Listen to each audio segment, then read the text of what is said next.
Good morning, everybody, and welcome back. Nathan Ivy with you. Thank you for being here. Please take a second to like and share today's show. On today's show, at least for the first hour, there's a couple of quotes that I want to use as a springboard for our conversation this morning. One is, the Capitol riot was in the back of my mind. Who said that? And the other quote is, gotta be a damn fool if you think he's not guilty. Who said that? What was the context? If you don't know, stay tight, stay connected this morning. I'll tell you all about it. Plus, keep you up to date on everything that's happened within the last 24 hours. All right, good morning, everybody. Nathan Ivy with you as always. Welcome back to the Nathan Ivy Show. Brought to you by the folks over at Sin Digital Media. Listen, there's a lot of podcasts that are already out there that you can check out. And when you do, tell us what you think. We're always looking to improve and grow. You might have some great ideas. Hit us with a DM on the Facebook page. Good morning to you. Good morning, good morning, good morning, and good morning. Hope everybody is well. Hope you're doing well. Come on in, family. Know the world we getting to you, but here, hopefully it's a, I was about to tell a damn lie. I was going to say it was going to be a stress-free. Some people get stressed out in the chop shop. Some people do get stressed out. I won't lie. Yesterday, we had some brothers we had some family issues that had to get dealt with. I get it. Let's keep it all virtual. Other than that, it's all good. Good morning, everybody. Capitol riot in the back of my mind. This is some of that modern day mind control. There's a big effort right now to make it seem like that the Capitol riot wasn't a big deal. If you turn on to some of these conservative channels, outlets, or talk show hosts, they don't want to talk about the Capitol riot. They want to try to normalize the Capitol riot as much as possible. Either they don't talk about it or they try to play it like, oh, no big deal. It's just people, wasn't as big a deal. The mainstream media the liberal media made it out to be something bigger than what it really was, right? So you had a sister down in Georgia who was arrested because she was knocking on the door of the governor, as if that's a crime. If you can get arrested for knocking, and you're a legislator, we talking about Park Cannon. Props to her. This goes back to March, because now here we are in April. This goes back to March 25th to be exact, when the Suck MC governor down there was signing off on some bills, some new voter ID laws and restrictions on absentee voting. So, so she goes to knock on the door and protest, and she gets arrested. I played the video for you, family. You've seen it. Please take a second to like and share. Please share today's show. If you like the show, share it. That's what I'm asking. It means everything. A lot of folks say, Nate, well, how can I help in what your endeavor is? Well, one way you can help this morning is to like and share today's show. Goes a long way. And all of the other shows on CDM. A lot of talented folks. Let's lift them up. So Park Cannon got arrested on March 25th. There's the photograph of the scene right there. She was knocking on the door. Literally, she wasn't kicking the door, family. She wasn't kicking the door. She was simply knocking on the door. That's it. That's it. That's all. And she got arrested for that. And so now the officer who arrested her is a Georgia State Patrol lieutenant. A Georgia State Patrol lieutenant. Lieutenant G.D. Langford. And you won't believe what his defense is. You won't believe what his defense is. His defense, or his explanation, is because he feared that if he let her continue to knock on the door, that it might start another Capitol riot. Quote, in the back of my mind, he was thinking about the Capitol riot, the events of January 6, 2021 at the U.S. Capitol were in the back of my mind. Now, the Atlanta Journal-Constitution got a hold of the documents, his incident report, and then released it to the media, 13-page incident report in which he worried that other protesters would have been emboldened to follow her lead if he didn't arrest her after she refused his request to stop knocking on Kemp's private second floor office. And I like to know if that rings as something that makes sense to you. Does that ring as something that can you see his point, or is that just some straight up BS right there? Wait a minute. How was knocking on the door going to spark another Capitol riot? That's not what sparked the first Capitol riot. What sparked the first Capitol riot was the coming together of a whole bunch of things. None of them had anything to do with anybody knocking on the door. So where the hell is he getting this from? But see, family, the way I read this is just yet another attempt to try to normalize what happened on January 6th by connecting it to other more peaceful democratic forms of protest. So how the hell is knocking on the door anywhere in any way connected or close to what sparked what happened on January 6th? Now, for those of us who are smart individuals, and if you listen to this show on a regular basis, you're a smart individual, just like the host. The audience is a reflection of the host. The host is a reflection of the audience. We are the smartest people in Cincinnati. There's no doubt about it. 100% hands down. If there was a talented 10th, it would be this audience in Cincinnati. No doubt about it. 100%. Hands down. Okay? So we can read between the lines on this. We already see this because we smart people. This is some of that BS. What sparked the Capitol riot was, as we know, a couple things. Number one, what sparked the Capitol riot didn't just start on January 6th. But if you want to go to January 6th, then the fingers have to be pointed at the former president and all of his minions. I mean, there was already a big old, the embers. There was a small fire already out there, built upon years and years and years of resentment and propaganda and white fright, white fragility, racism. I mean, all that ish came together, man. That stuff had been brewing for a while. You don't get a Capitol riot like we don't get what we saw on January 6th just based upon the actions of one or two people. It was deeper than that, man. It was much deeper than that. Whoa, I didn't mean to do that. It was much deeper than that. I just posted this online in a group that I didn't mean to post it in. So y'all want to let it go through, I totally understand. I ain't got no problem with it, homie. Do you? But what sparked the Capitol riot, man, was years and years and years of resentment. You got these media outlets running around here, scaring the hell out of white people, scaring the bejesus out of white folks. Like some of these media outlets got some white folks in this country convinced that black people are against you and that we're just conspiring against you to open the floodgates of immigrants so they can become Democrat voters, and we all in cahoots in with it, and a whole bunch of goobly gop. You know what I'm saying? None of which I never seen. Like if there's like some secret super, cabal or something, I ain't privy to it. I have no idea. I ain't part of that.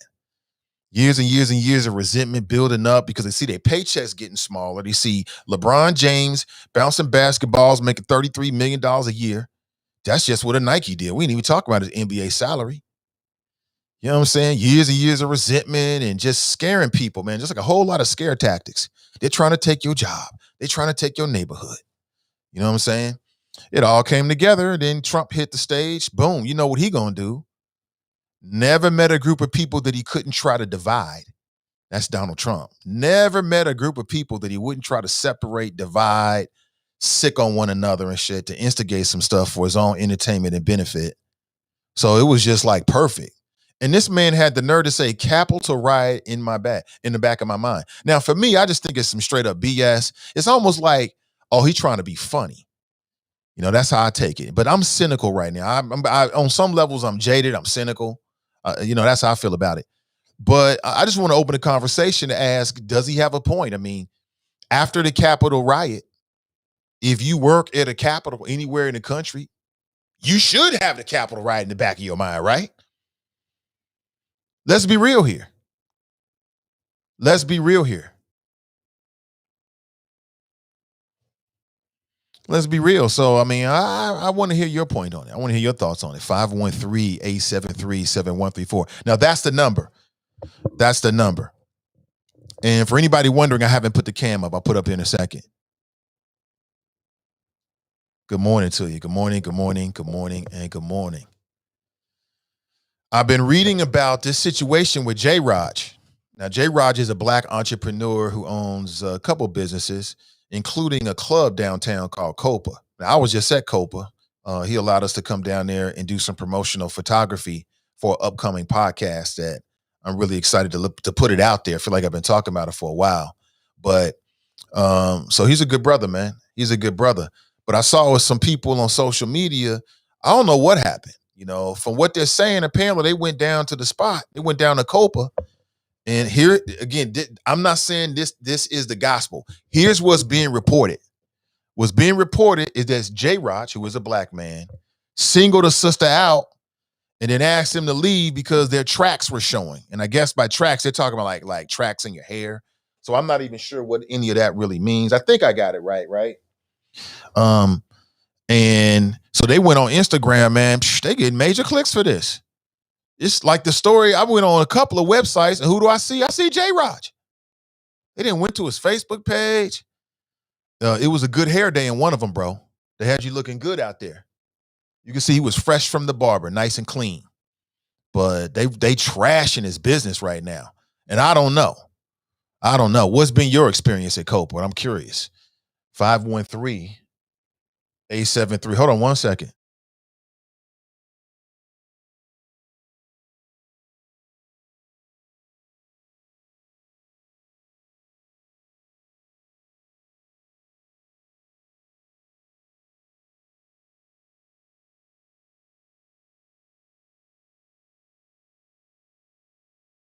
Sorry about that. Family stuff. So I heard that, and I've seen it everywhere. They got these images of him. And one image, it was like, black entrepreneur would rather, something or something to make money. I'm like, what? What the hell happened? I did reach out to Jay Rogers, see if he want to come on the show. He ain't, he's not going to be on the show. You put it that way. He's not going to be on the show. The door is always open though, bro. Always. But I got to bring this up because it's Cincinnati Connected and it's got some juice. And I keeps it Rizzo. We got to talk about everything. It's got some juice. Speaking of which, Midday Juice back today. It's got that juice. And, it's just when I saw it, I was like, what the hell? What the hell? What? And this can't be true. But again, I don't know. I'm sure that there's his side of the story, but as I'm seeing it right now, other than something he might have posted on social media, he ain't talking about it. So we don't know. Y'all see this? Y'all know what I'm talking about. Y'all know what I'm talking about. Don't act like you don't know. It's slandering the brother out here. I'm just saying. Not a good look. Have you seen this? Man, it's even on Madame Noir. Black-owned brunch spot banned black women because of their hair. Now, how are we not going to talk about this? We got to talk about this. Now, I don't know if it's true or not, but I did see the video, and they didn't seem to be happy. I mean, it's all over. There's a Instagram account called The Neighborhood Talk. Copa ain't for everybody. Restaurant owner that was called out for discrimination after pointing out his patrons' lace and denying their entry claims he was just looking out for. Want to send a shout out to my city for making brunch on the low. #brunch club at Copa, the #1 destination for the tri-state each and every Sunday. Shout out to all the out-of-towners who pull up: Louisville, Lexington, Dayton, Columbus, Bardstown, Indianapolis, Middletown, Akron, Springfield, Cleveland, Detroit, and every other city I forgot. We appreciate y'all. Side note, as of April 1st, #fresh code will be strictly enforced. We understand this won't make everybody happy, but Copa ain't for everybody. So that was what appears to be something that was posted on Instagram. Let me check on Instagram just to make sure this is authentic. This authentic? Hold on one second here. Let me go to J Raj. I'm just seeing this live on the air. Let me go to J Raj's Instagram account myself and read for myself. It says no post. So did he take them down? I don't know. So I don't know if this is real or not, but I'm looking at what appears to be a post from J Raj, in which I just read to you verbatim what allegedly he said. Now, I when I went to his page, I can't confirm it, so I don't really know. All I know is it appears to be because with some Canva or some Photoshop, you can damn near recreate anything these days, and I mean damn near, like pretty much damn near. You can pretty much damn near recreate anything and everything these days. Hold on one second here. You know what I'm saying? Hey, there we go. What's up? What's up? Rod Sushi. What the hell does that mean? I don't know. Rod Sushi? I don't know what that means, but okay. I don't know what that means. Rod Sushi. Have y'all seen this story? If so, what do you think? I want to get your thoughts. I mean, a lot of folks know J Raj. I like the brother and shit. I know him to be a stand-up brother for the community and for his people. He says fresh code. If that's their fresh code, then at the end of the day, that's the fresh code. You know what I'm saying? I think it's never it's not necessarily what's the policy, it's maybe how you enforce the policy. It's almost, well, actually, it's nothing like it. I was going to compare it to what happened in Houston, but it's not really like that at all, is it? That would be a bad comparison. Did y'all see this? Didi writes, whenever it involves black folks' hair, it will blow up. Ricky Smiley is under fire for asking his family to get a haircut to get a job. I saw that. And I saw the video. And from what I understand, I think that Ricky Smiley handled it like a G. You know, he says somebody came to him asking for some ideas on how to make make some money. He hooked them up with a job, but he said that before you go, I want you to cut your hair because you're a representation of me. Okay, well, I mean, you got two choices. You can either take the opportunity or you can stand by your follicles. And in the video I saw, he was like, if you stand by your follicles, that's on you. I don't have no problem with it. If somebody tell me, let's say I've been growing out my locks for years and years and years, and it's just hair to me. It's not like something that's deeply religious or something like that, something like that. Because if it's a religious kind of thing, that's different. But it was just like, I just like the way they look. You know what I'm saying? And you ain't got no deeper conviction to it than that. And somebody gives you and you ask for help, by the way. You ask this person for help. Like, listen, I'm trying to make some extra money. Can you hook me up? And they say, listen, I got an opportunity for you, but man, you ain't gonna represent me with your hair looking like that. I mean, you had to cut that, bro. You got a choice to make. As simple as that. No, I detect no problems with that whatsoever.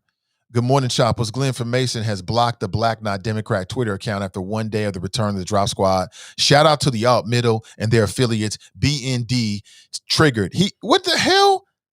Man, what is y'all grown men doing on Twitter? He blocked you. What did he block you for?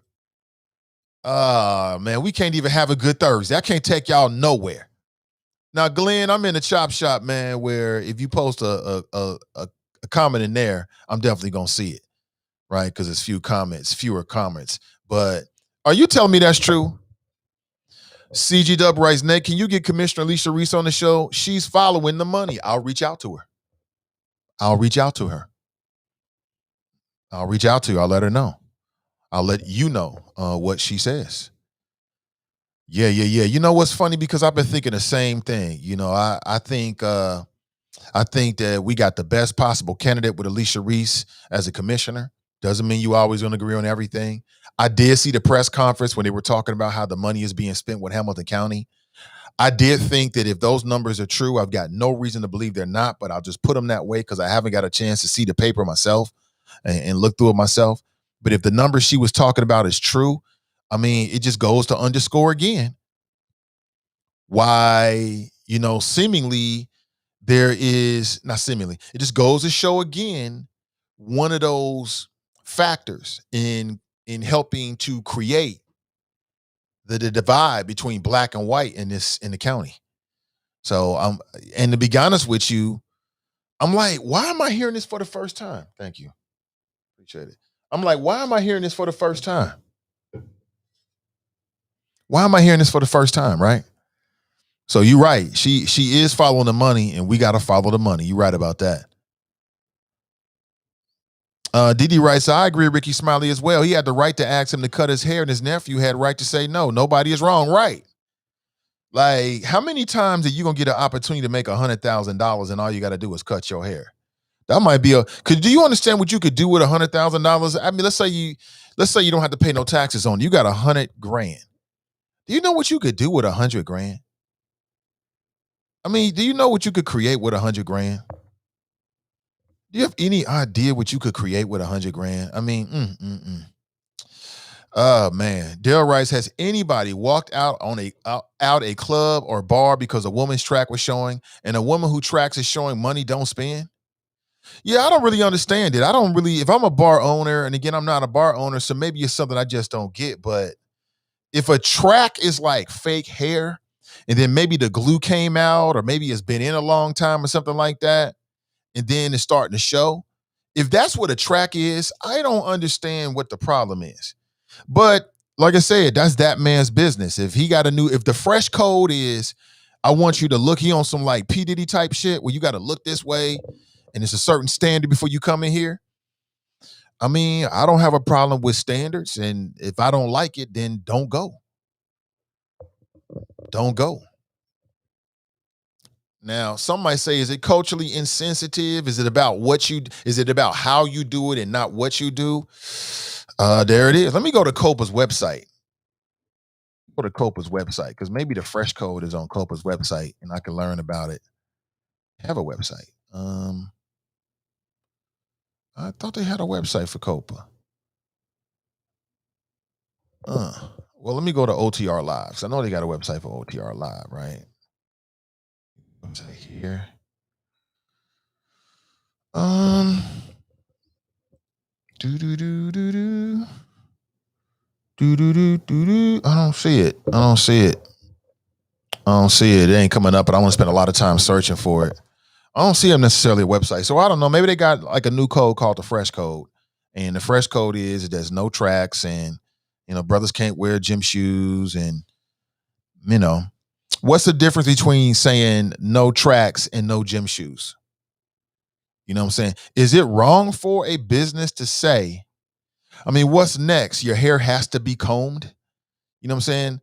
Like, if a man can walk in with uncombed hair, isn't that the equivalent of a woman walking in with a track that's showing? Is there any difference between the two? I mean, it just all comes down to aesthetics, I think, right? And if it's down to aesthetics, then it's subjective. You know what I'm saying? Like, would it be wrong for a club owner to say that you can't have sagging pants? Okay.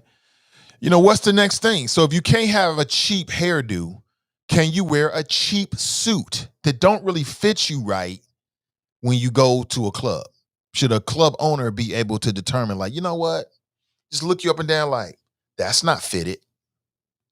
Only fitted suits here. Is that wrong? Would you go to a club that had those kind of standards? You know what I'm saying? Like, come closer, come closer. Let me see the label. Oh, hell no. You can't come in here. Are we label checking now at clubs? Would you go to a club that label checks? I know I'm running with it, but this is what I do. I'm trying to provoke the conversation. What am I talking about? I'm talking about this controversy, surrounding Copa, where some sisters went down there. And again, I'm saying allegedly, I don't know the story. I don't want to jump to one side or another without more information. So I'm just going to regurgitate. I'm going to regurgitate what's already out there and get your thoughts on it that way. So I want to know your thoughts about it. Like, have you had any experiences? Like, how much, as a patron, does that matter to you? I mean, people like exclusivity. So if you got a club that's got a certain standard and they super adhere to it, would that now draw a certain crowd? Sure, it would. Yeah, I can see that. That's part of the reason why people choose different clubs. You know what I'm saying? For sure. Absolutely, people will go for that. And if they are in code, then they want to make sure everybody else is in code, right? They want to be around people that's just like them. I get it. I can see that working. Dale writes, I guess disrespecting black women is okay because you own black business. Oh boy, he's getting deep with it now. I mean, nobody's saying that. Nobody's saying that. That's why I'm talking about it. That's why I'm talking. I did reach out to J. Raj. I mean, at this point, he don't want to talk about it. He gonna handle this on his own. But you know me, I'm a fair dude. I keep saying that. If we're gonna talk about somebody locally, I'm gonna reach out to them and try to give them the show so they can talk about it from their perspective. You know what I'm saying? Regardless of how I feel about them, I'm always gonna be that kind of way because I think that's fair. I think that's as fair as you can expect in the new media world. That's as much as you can expect. That if you're a public official or you're somebody that's in the media and media's talking about you, that they open the door and just give you the stage. You don't hear me cutting people off and doing the Sandman with them like, oh, okay, we heard enough. You got to go. I don't do that. I'll let you get it in. When we talked to Earl Price, I'll let him get it in. We just heard his whole life story for about 20 minutes before I even said a word. Because I'm a man of my word. I believe in that. And then people can speak in their own mind about how they feel about it. Same with your school board. I wasn't nasty to any of those individuals. You know, I held my critiques on some levels until I got a chance to really process it. And then afterward, I said what I had to say when it was there, but I let them have the floor. We heard from them in their own words, how they feel about it. And I said, I do the same thing with J. Raj or any other black-owned business that's in the city of Cincinnati, and we're talking about them just so everybody knows. Ryan writes, I remember the uproar with the no do-rags and white t-shirt rules at some clubs. I remember that. People was like, oh, you anti-black, you anti-hip-hop culture, right? Or you don't like no white tees? Y'all uppity. Well, I can't wear my do-rag? Y'all uppity, right? It was a class issue. I don't know. I mean, for me, do I care about somebody's tracks when I'm in a club? Would that detract from me? No, it wouldn't. If I noticed it, I probably wouldn't notice it. You know what I'm saying? Like, fellas, would you go home with a woman that you meet in the club and unbeknownst to her, she got a track showing? And she got a track showing and everything. She oblivious to it. I'll just tell her, like, look, you might want to tuck that in, sis. And then, you know, she'll run to the ladies' room and do what she can do. Pop out that Gorilla Glue. You know what I'm saying? And take it from there. If Gorilla Glue is smart, hey, what's up, Michelle? If Gorilla Glue is smart, you know what they'll do? They'll come out with a hair product. I swear to God, I pitched it to him. I called him. I said, you know what? This is what you should do. I'm waiting to hear back. Let's collab on that. You know what I'm saying? We'll see. You think I'm joking? I'm thinking that's what they should do. They should come out like, oh, okay, since there's a demand for this, because Gorilla Glue Girl has given them so much free publicity. It's like people all over the world and they even knew about the product. They're like, what's Gorilla Glue? Strong like a gorilla? Huh. Harambe glue. Oh, did he say that? I know he didn't. Hey, Michelle, what's up? She said, I love your show. Thank you. Dale writes, is this an April Fool's joke?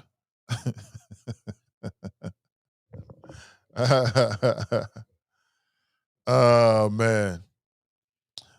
Oh, man. This wasn't about gym shoes in this story. Let's not change the subject. Yo writes, preach, Virgo. Sean writes, what's wrong with being well-groomed? Whoever said, that's what you're getting out of this? Whoever said there was something wrong with being well-groomed? Whoever said it?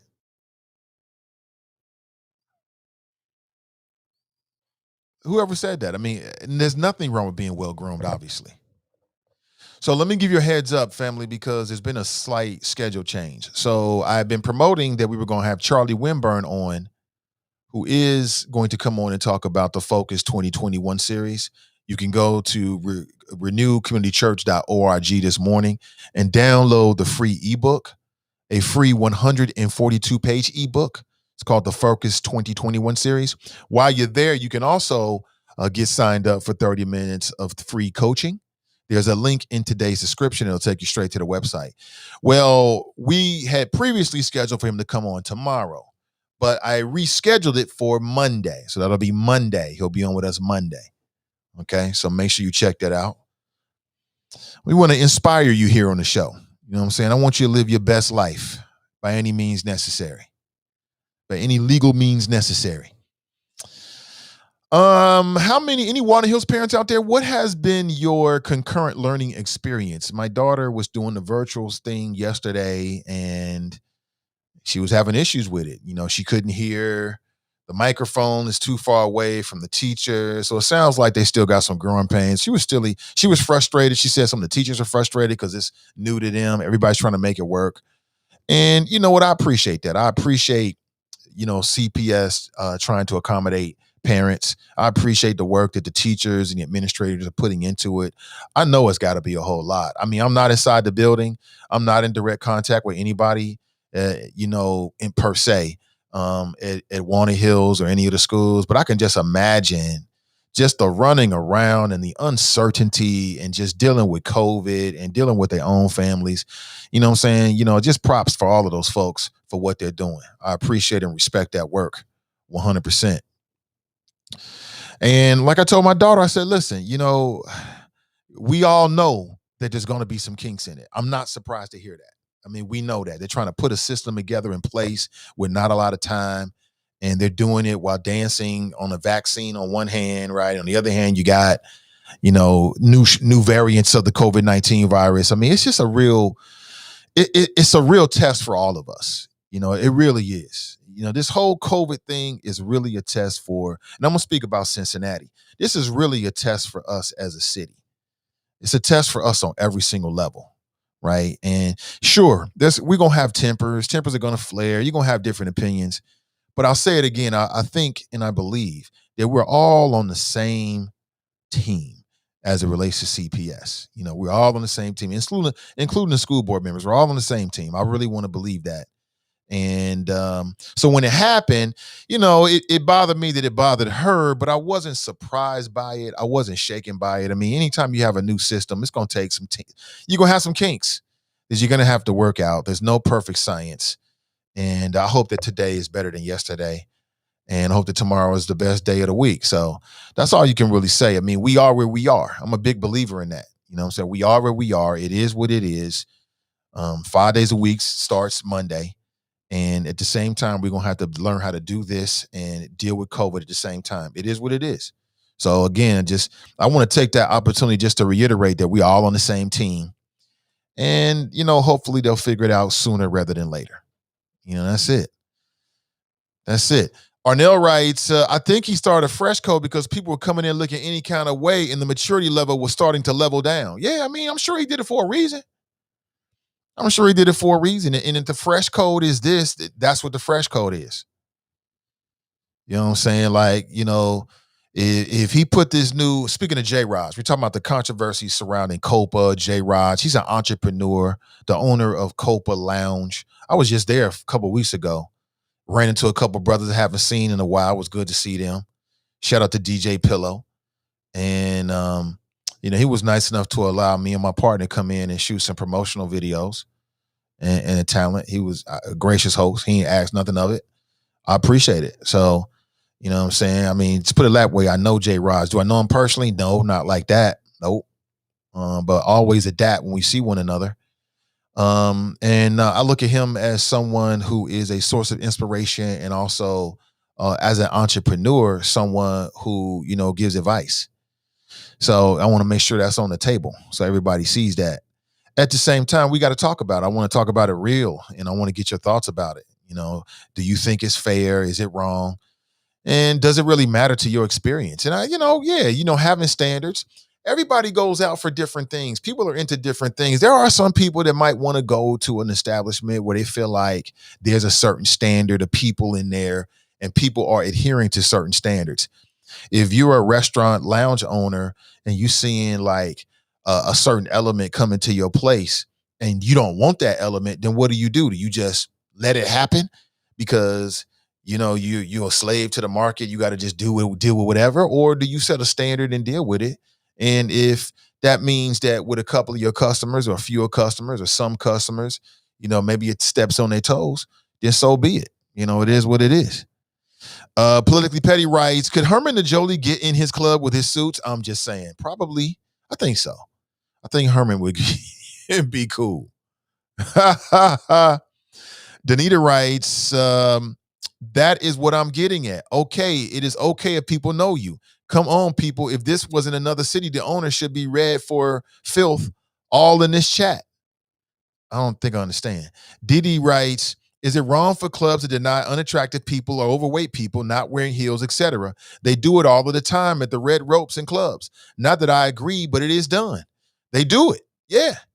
And people like it. Like the more exclusive you make a club, the more people are going to want to go to it.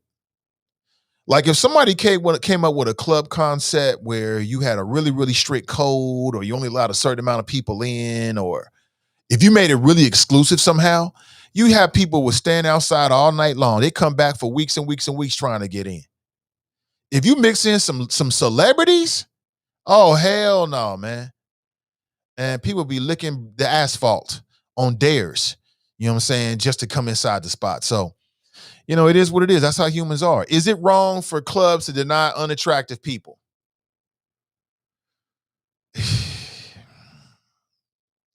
I mean, if you're a club owner, you always want a lot of pretty women, right? And pretty is in the eye of the beholder. So I don't know, man. I would say I'm on the fence on that one. I would say yes. I say yes. Daryl writes, but if a person made reservations and her track happens to be showing because the wind was blowing, the courtesy of the lounge owner is to allow the patron to use the restroom to fix her wig. I mean, damn.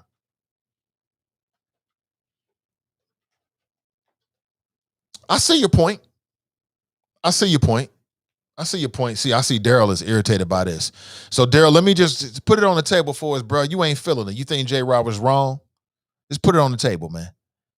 Jerica writes, my club, my rules. I believe there's more to the Copa story. I believe there's more to the Copa story, too. That's why I reached out to J. Raj. I'm like, man, there's got to be another side to this because this don't really make no sense. There's got to be more to it. There's got to be more to it. Okay?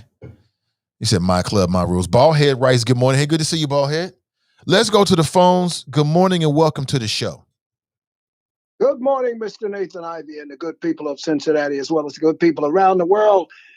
And yes, those choppers. Good morning, sir. How are you today? I'm doing well, John, from Florida. Great. Before we get to this tragedy killing a year ago, and everybody's focused on the case on TV, you often say, I call in and I don't listen to your program before calling. And I always listen, Mr. Nathan. I may not like some of the topics that you're bringing up, and yes, I do chime in on my stories of events, national, local, whatever. But we'll stick to the program. It's your program, your program. Look, you're talking about how going into clubs and people are dressed and good looking women, bad looking women. If you look at historically, if you go back, some of you choppers, you weren't born, go back in the 40s and the 50s, people came to dress and impress. Men had suits on, women were decked down. And as the years went on, that code of dressing flexed, depending on what club that you went to and where you were at. And then in the 70s, 80s, it was relaxed a little bit more, but still you could not come in with sneakers. When I came up, 60s, 70s, you can't come in with your pants down underneath your butt. And women had to still dress to impress. And then as years went on, 80s, 90s, most of those clubs relaxed their currency, but they wasn't letting you coming in with sneakers and you couldn't come in with your butt hang out. Now you look at these clubs today, I guess as you indicated, it's all about the Benjamin, the monies. They don't care. Women, they kind of dress with their hairdo and their weaves and their colors. Nobody cares. I give you another example. Look at spring break in Miami down here, and everybody see the clips on TV. Oh, I understand, kids. It's your spring break. You want to walk Miami Beach with the string bikinis, butt cheeks hanging out, partying. Well, let's look at the African American kids. Yes, they don't get up till 12. They don't come out till after 3, and they don't come to party until the sun goes down. And that's kind of racist because Miami Beach don't like seeing all those black kids out cruising the circus. But nobody talks about the white kids up the beach. They're puking all over the place, doing scrupious things, and no, nobody says nothing. It's okay. So it's interesting to see people cruising up and down the beach. And once my spring break is over, the vacationers from all over Europe and all the world will come back, and they'll walk up and down Miami Beach with the string bikini, the high heels, the hair done. Yeah, it's okay. But dress to impress, yes, I agree. I believe you always should go to a function to somewhat dress to impress and not go with your pants hanging down underneath your butt, no shirt on, Yeah, or you're acting. but John, we're talking about a Yeah, woman whose track was out. You know what a track is? Like a hair track. Like maybe she was putting some what's fake hair in. The glue came undone, so it's showing a little bit. I mean, the whole wardrobe, makeup, everything could be 100. But that's what we're talking about. it's You know what I'm saying? Do you think it's fair for a club owner to have a rule that says you can't have a track showing? well, I do agree with him. That's his club. Those are his rules. So he can get away with it. If you don't like it, then you got to go to another club. Simple as that. But if he is spotting you coming in the door or checking you coming in the door, and your pants are down underneath your butt, or the weave is tilted off, or the track is showing, and he doesn't like it because he wants to keep a certain standards. I'll give you another example. A friend of mine in Cleveland in the 80s and 90s had a jazz supper club. And he said to me, he lives here in Florida, he owns a business. He said to me, man, it was the dopest club in the area. A lot of athletes would show up, and if they had sneakers on and they didn't have he had an attire for men. You had to have jackets on. You cannot come in with sneakers on. If not, then you go home and change. Those was his rules. Women had to be dressed a certain way because he wanted to keep the club looking to a certain standards. He had all the big bands, local areas, Chicago, Cleveland, from across the country. He had all the top bands, top singers, and he says that's what he wanted. He wanted to keep the negative element out, and it was good. It worked for him, and it was a top club. So, yeah, the code of looking a certain way, tracks, as you call it, with women, the glue was off. He had a rule, and I understand that. And maybe it's about looking a certain way that he wanted, and he wanted to keep, should we say, the unprivileged or people that wasn't looking the way he wanted in the club. So I completely understand that what he's saying.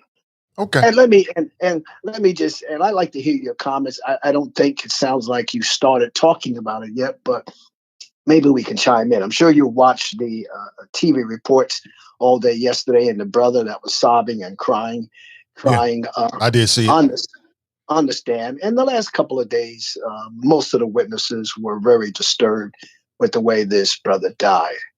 I'd like to hear your opinion as the trial is going. Do you think this cop is going to get off?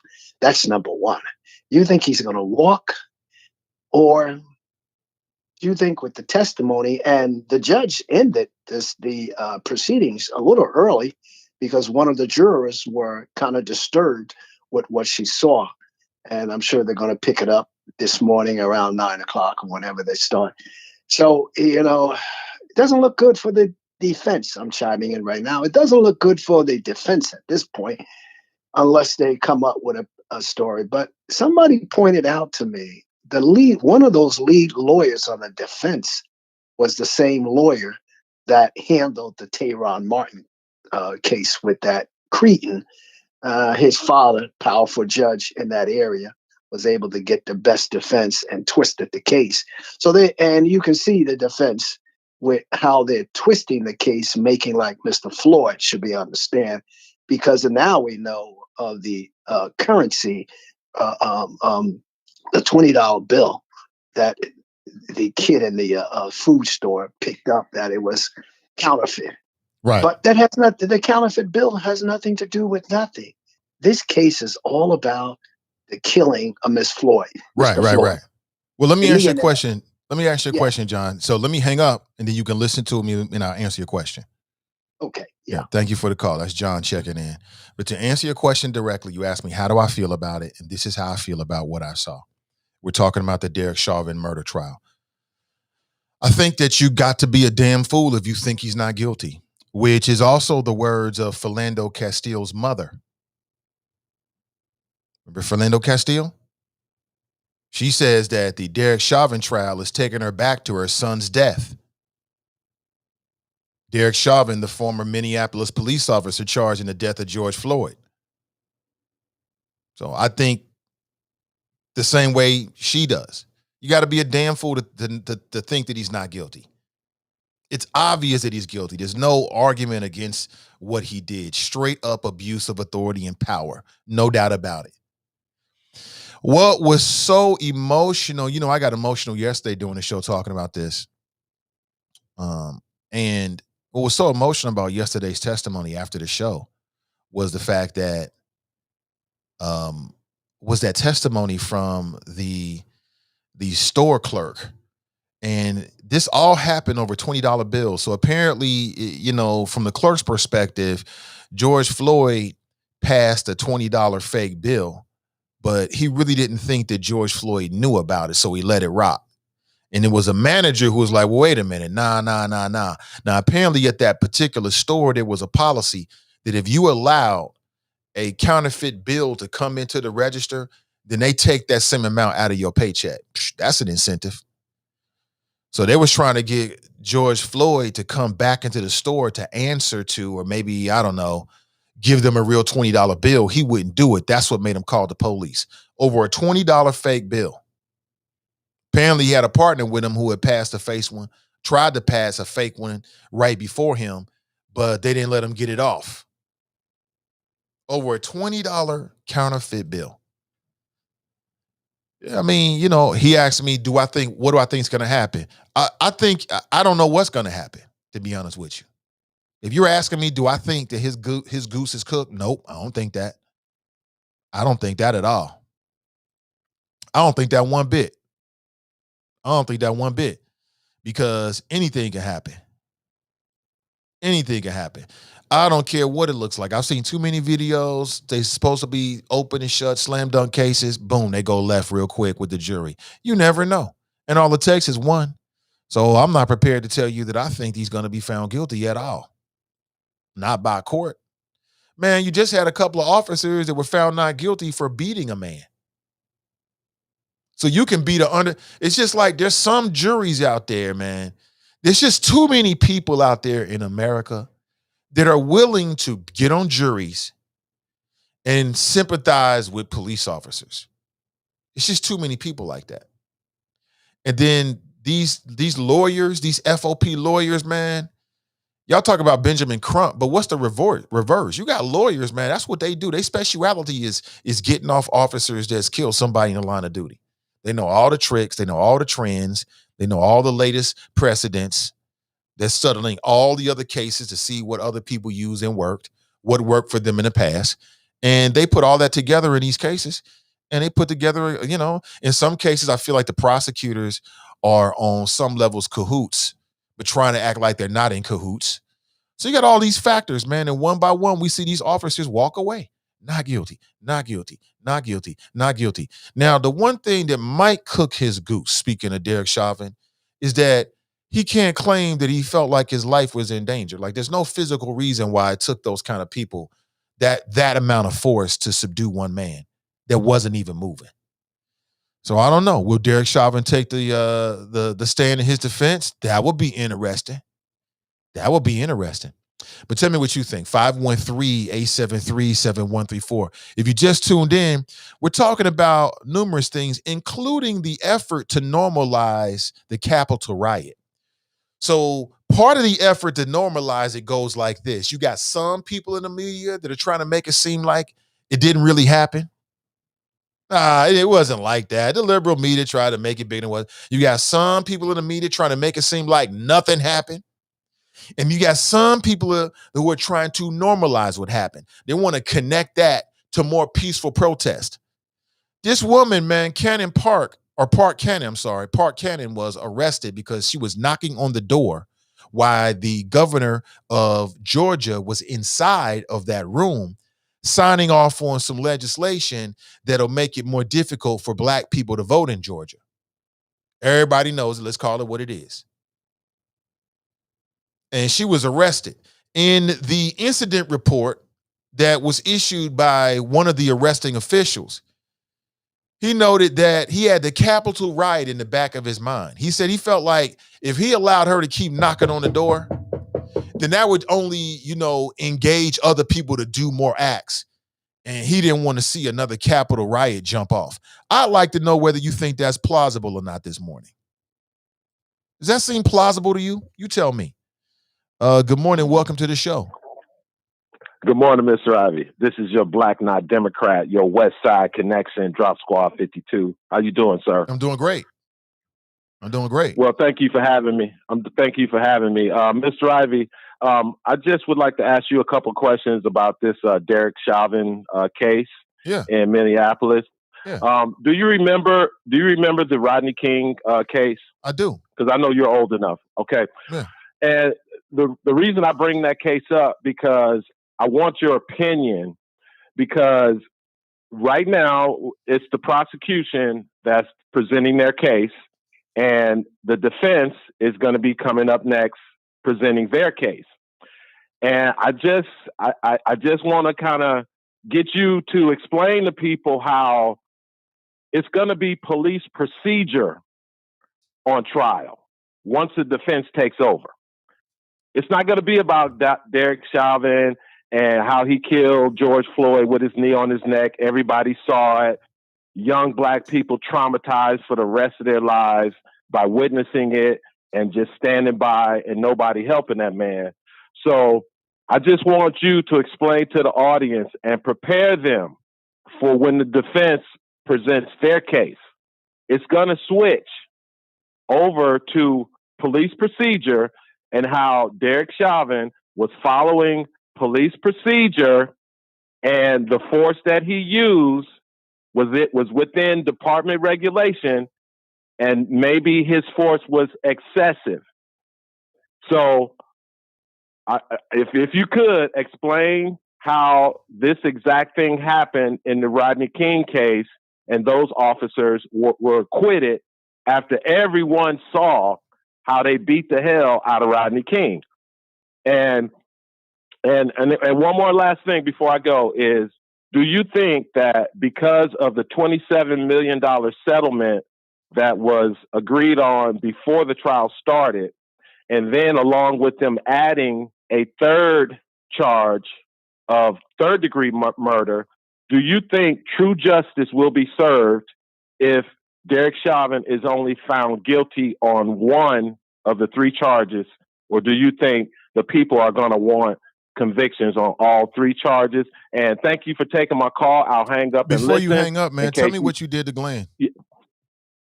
Well, Mr. Ivy, you know that the new Black Not Democrat podcast was back on Twitter. There was no reflection of Drop Squad 52 at all. You showed it on your show yesterday. Thank you for putting that up there. So I continue to expose Glenn from Mason and this politically petty podcast because he's telling people in the chop shop, not so much here on the YouTube channel, but he's telling people in the chop shop that, oh, he's too big to be associated with me. I'm just nobody. I'm this, I'm that. But Mr. Ivy, in his second episode of his political petty podcast, he clearly asked me. He asked me, and that's the title of the episode, A Response to Drop. He said, yeah, Drop, I know iron sharpened iron, and maybe we could get together and do a collaboration or something.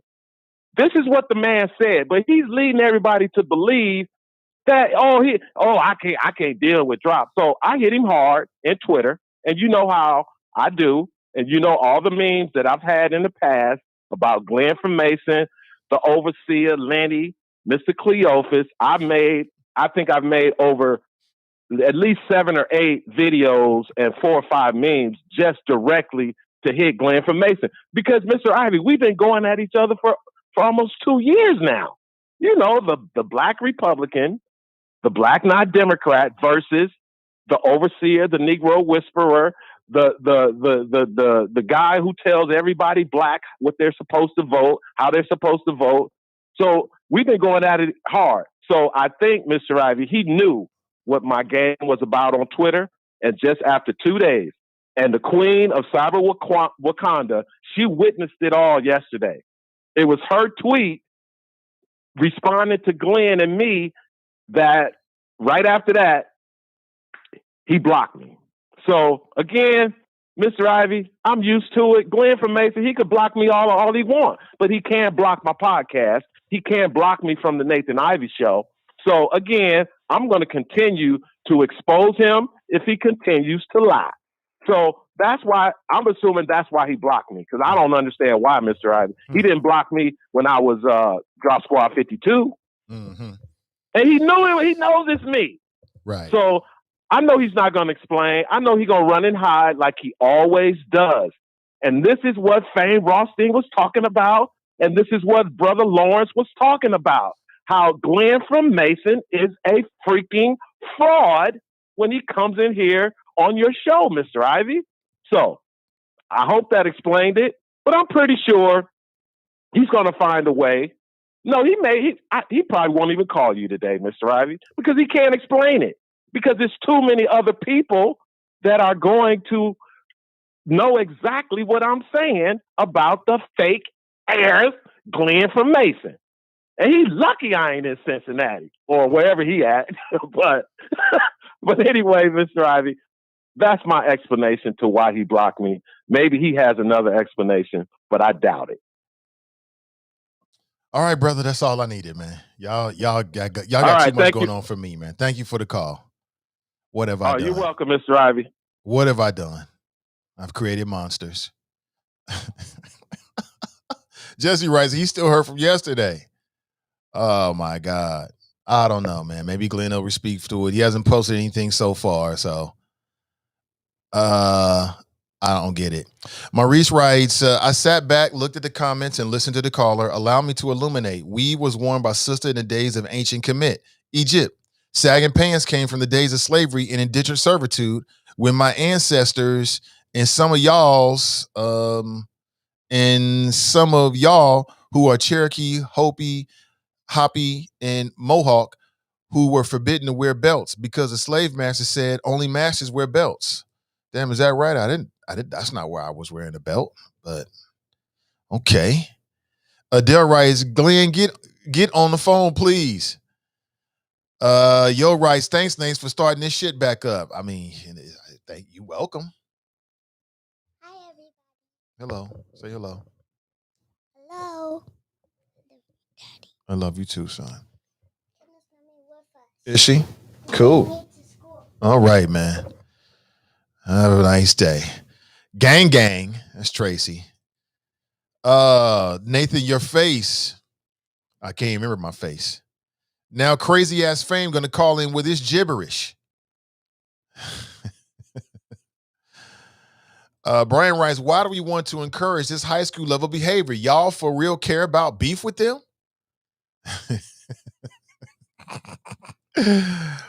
Oh man, this is getting worse. Let's just get off of that. Let's get off of that altogether. It's just getting worse and worse and worse. So back to what I was saying in answering John's question. Got to be a damn fool if you think he is not guilty. Drop asked the same question. Do y'all think he's going to get justice? No, I don't think he's going to get justice. Like real justice to me in this case is some of that natural selection type justice where the family catch up with you when they do to you what you did to the family member. That's what Derek Chauvin deserves. He's not going to get that. Second to that, I like to see him go to jail for the rest of his natural life. To be a member of law enforcement, a former member of law enforcement that killed George Floyd behind bars. for the rest of his life. Now, if that means he spends the rest of his life in isolation, then so be it. I had to explain this ish to my son too. Just the other day, we was in the car together. I was listening to the news in the car, and he started asking me questions like, "What happened?" We were listening to the audio. Matter of fact, it was just yesterday. We were listening to the audio from the body camera of Derek Chauvin that caught all the audio of what was going on. It's just terrible to listen to because you hear this black man, you hear this man, this human being pleading for his life, and you can hear in his voice that he's under distress. Right? You can tell that he's not in a good way, and you just hear these voices barking back with him with no empathy whatsoever. So that's what I think. You know what I'm saying? Do I think he's going to get true justice? No, I don't. Because again, true justice would be the family of George Floyd catching up with him and doing what humans have done since the beginning of time when somebody goes after their family. That would be true justice. But that's not going to happen. We're polite these days. We live in a polite society. So next to that, the next best thing for him is to spend the rest of his natural life in prison. No death penalty. It's too easy. I don't want you to have an exit date. No exit date for you. The exit date for you is, 63 in your cell. That's what I want for you. By yourself. You know what I'm saying? With no badge, no gun, surrounded by enemies. That's just me. Let me see. Glenn writes, can you get J-Rod? Can you get in J-Rod's club wearing tight lace Asics and a MAGA halter top? I don't know. We have to ask J-Rod on that. I don't know. I don't know. I have no idea. Okay, let me go to the candidates' website because, as I said, when I a couple of days back, that was Tuesday, I moderated the town hall. So just yesterday, if you missed it, the Truth to Power podcast, they recapped some of the moments of the forum. They didn't recap the moment in which they talked about their black agendas. And so I'll be going to all of the council, the city, the mayors. And again, I need your help in this. It just can't be me. It's got to be other media outlets. It's got to be you as individuals that's, going to their websites and double checking with these mayoral candidates saying, hey, listen, I heard you on the NAACP. You told Nate Ivey that we can expect, on your website, a black agenda. Now, I'm not telling you that that's going to be the agenda they're going to use, but that's at least a start. Give me some idea. Show me that you understand that is at least necessary. So that means that I have to go to their websites now, and we only got a couple weeks. You know what I'm saying? We only got, a month? It's already April. I have to go to their websites and to double check to make sure, and I will be reaching out to them. Like, hey, where's that agenda? I mean, what is your plan? You can't be the mayor of Cincinnati. You don't have a plan for black Cincinnati. You can't have it two ways. If you talk to any mayoral candidate, all of them, every last one of them will tell you, yes, the black community, there's a divide and the black community is on the wrong side of it.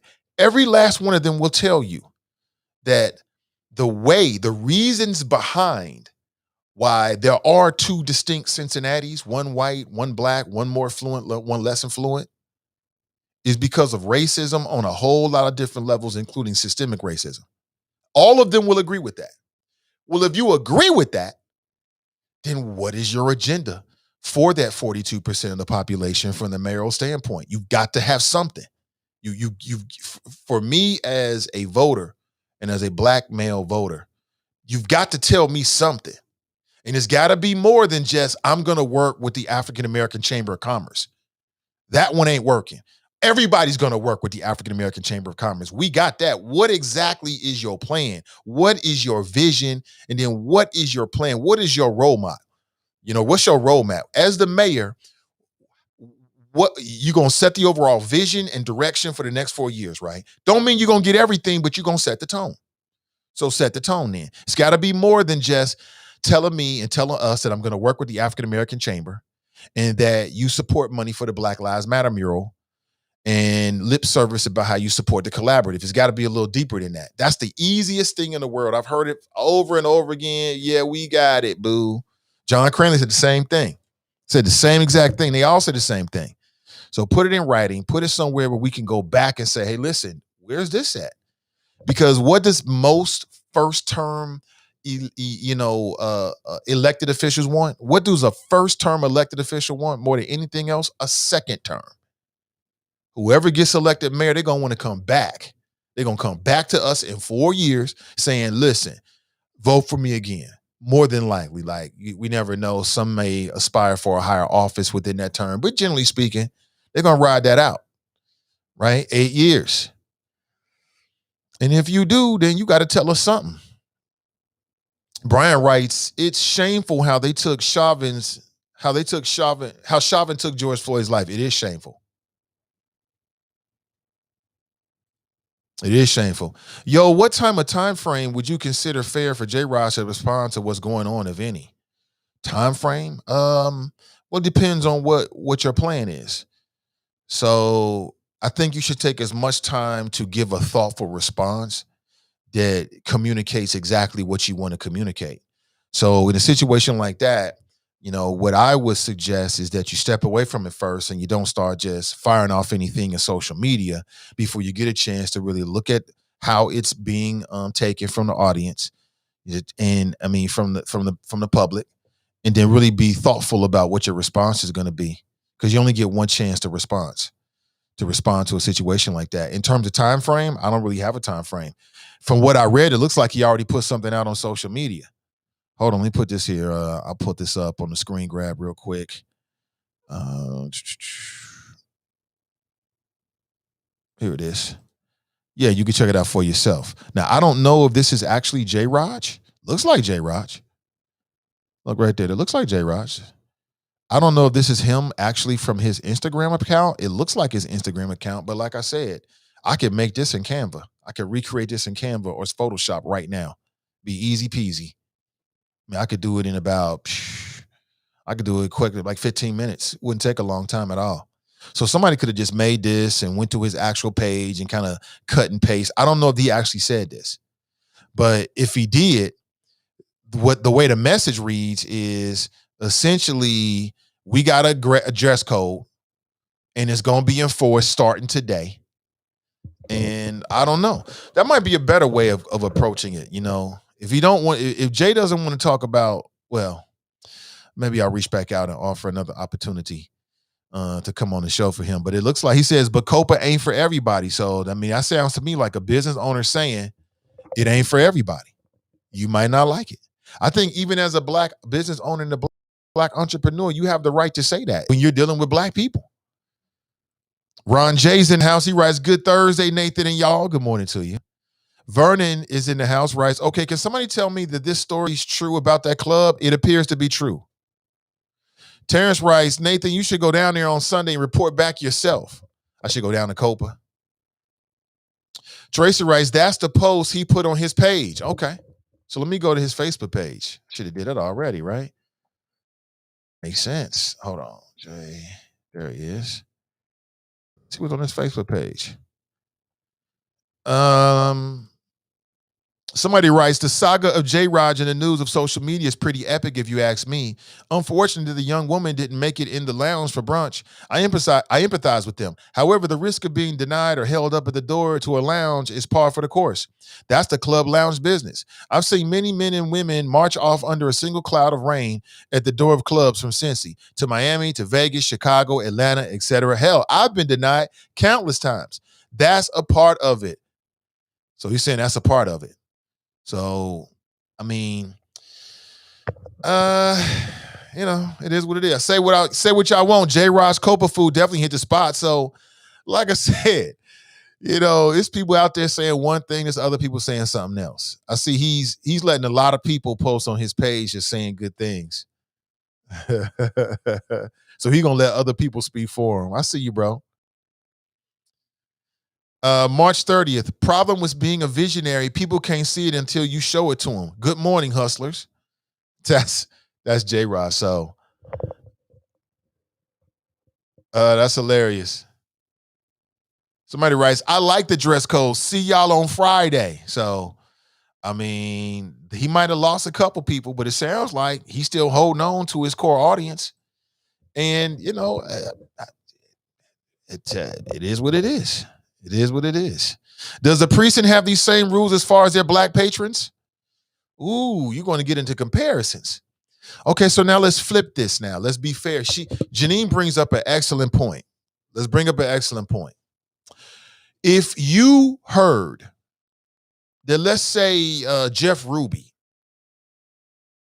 let's say Jeff Rubiato, let's say you got a white owner, and you hear that this white owner denied this black woman from coming into his club because she had tracks showing, would you feel the same way as you do with the J-Rod story?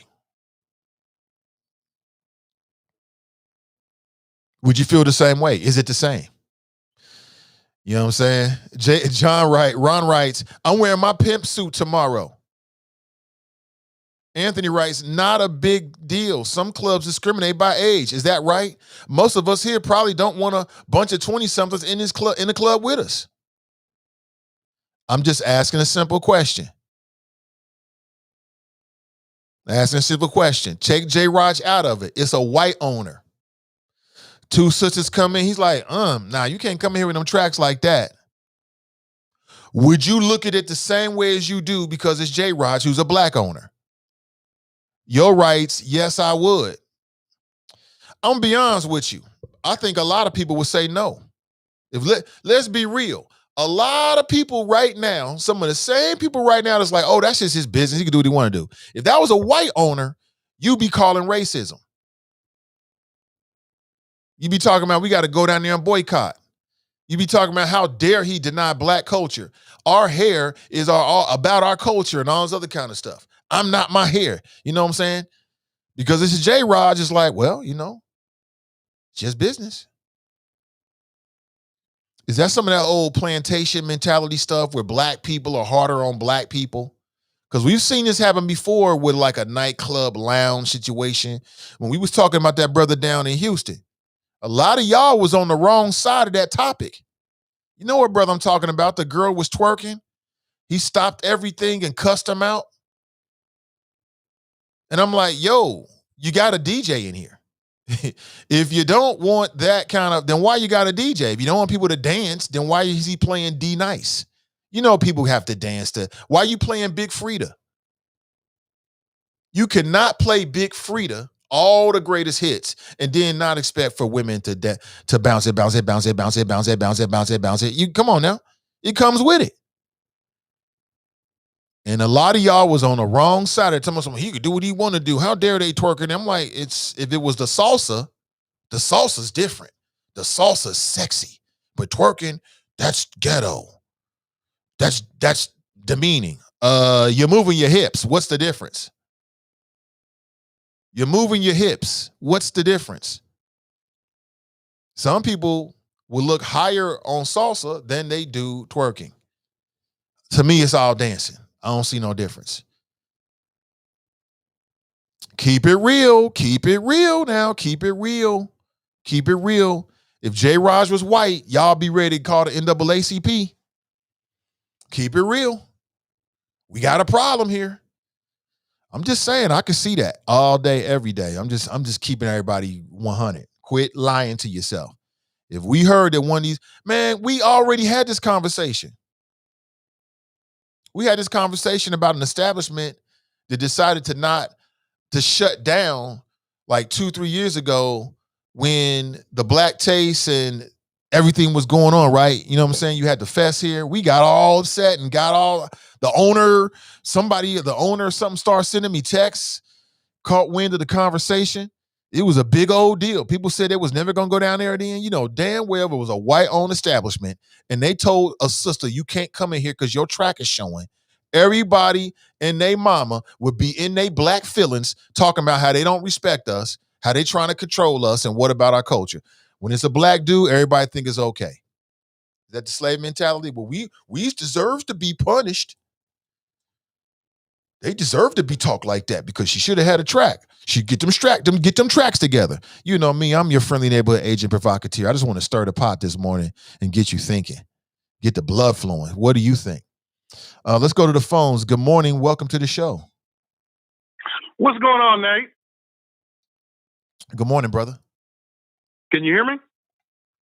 Yes, sir. I hear you. Oh, okay. Yeah. Apparently, weaves and tracks are worse than COVID. We thought humans were worse than COVID.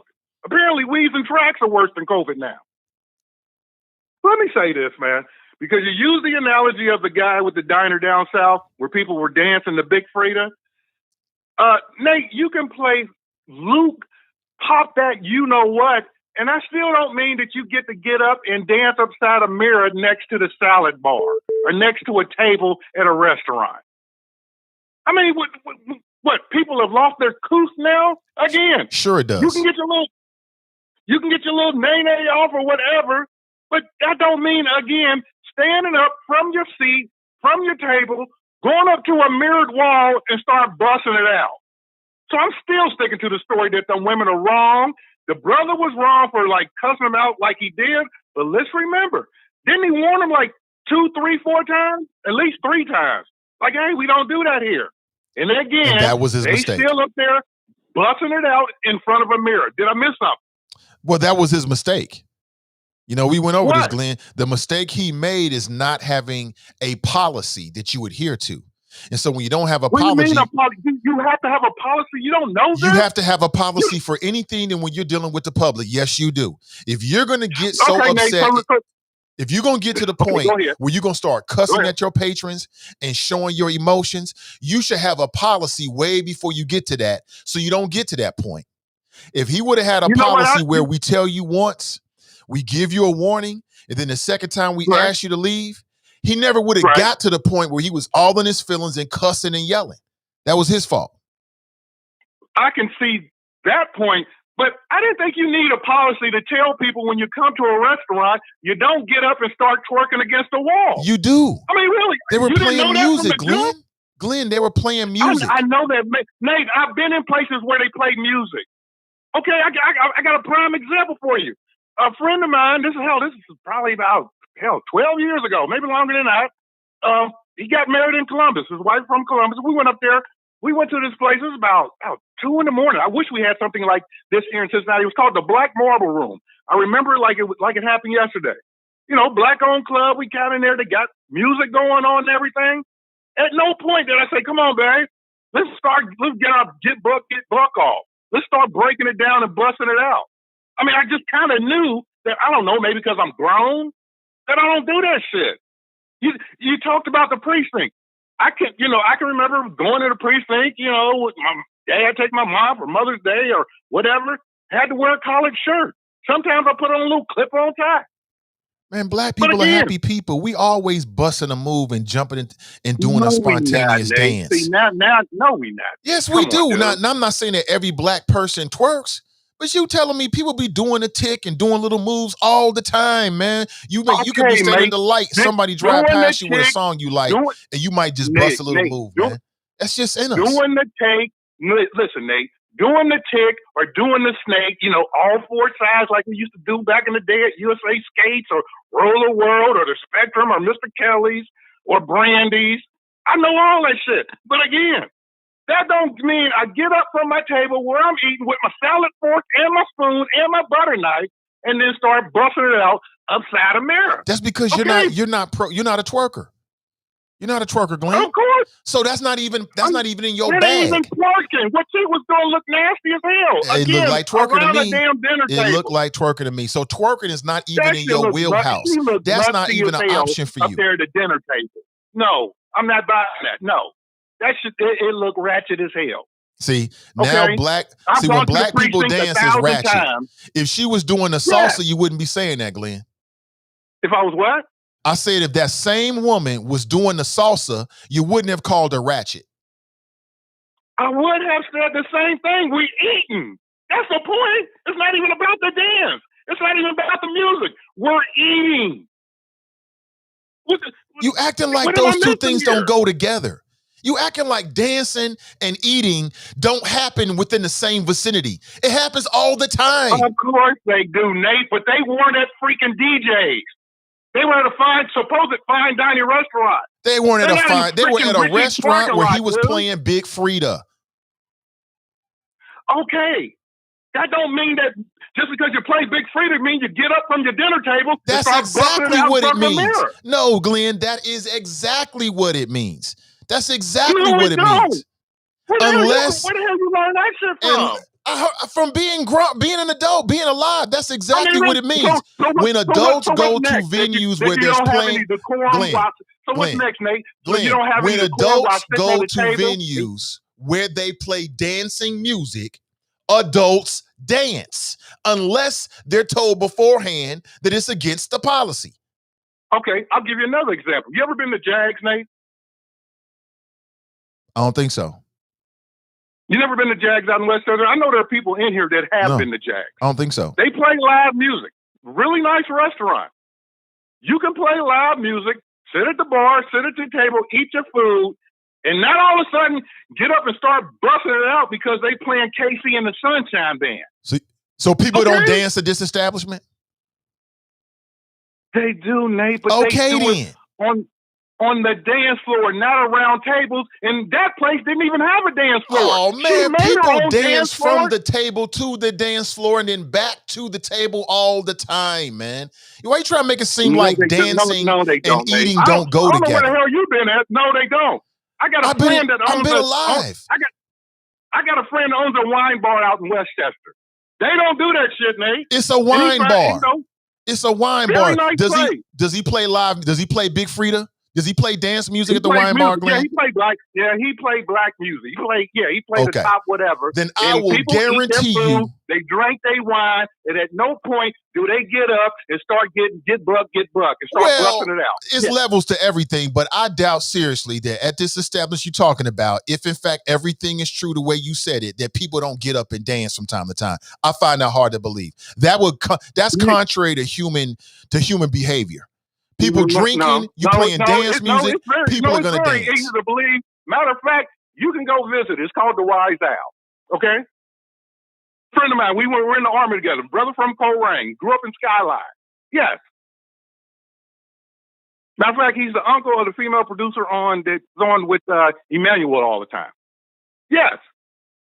Again, very nice establishment, but they ain't busting out and twerking, while people are sitting around eating. I bet you twerking has gone on. You just wasn't out there to see it. Nate, I've been there 1,000 times, dude. Believe me.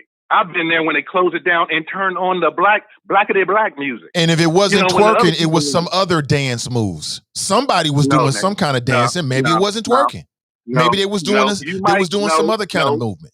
But somebody was dancing. You might get off. No. You might get off your Chittish Jumbo, this is America, but that's about it. You ain't busting out, lifting your skirt up, showing your panty line type shit at a restaurant. No. Oh, so now you're going way beyond what actually happened down there in Houston. God, I never remember her lifting anything up. I ain't see anything like that. No, but it looked bad. Okay, it didn't look bad. It looked like women. You should expect more. What? It didn't look bad. It looked like a woman twerking. Nothing's bad about that. And start twerking. Okay, you shouldn't go to the precinct. You couldn't go down to the Montgomery Inn Boathouse where they play music. Just get up from your table and start busting it out up against the wall. No, I wouldn't advise it. It's not a good look for anybody. Do they play dance music at the Montgomery Inn Boathouse? No. No. Well, actually, they have. No, they're playing dinner music. They're not playing dance music. No, actually, Nate, I've been down there and done a show. I did one with Andy Furman one time, which I wanted to get into the story because we were talking about, I forget where you're talking about, young ladies and how they bring them in. But this was like when they do the little 5-course meals. Matter of fact, one of the sponsors that day, which is actually funny, was Maker's Mark. And of course, we couldn't drink the whole show. But the last 45 minutes of the show, they let us do a couple of shots of different, different taste of Maker's Mark. And it was probably like the best, 45 to 30 minutes of the show, out of those whole 3 hours, which is a different story. But yeah, they brought in a bunch of these show women. They got on the little tube dresses. These are guys, all over the city, the little big wigs, the little fat boss hog looking types. Again, I'm getting off in the weeds, but this is a different episode. But yeah, I just sat back there. Hold on, Glenn. I invited my boy there. Let me share something with you that Crystal just wrote. And this goes back to my point. She wrote, if it's my birthday, all bets are off. That rings true to what I know about women. and black women. And that is, it's Oh, birthday Mr. time. All They're going what? out with their girls. They drink a little bit.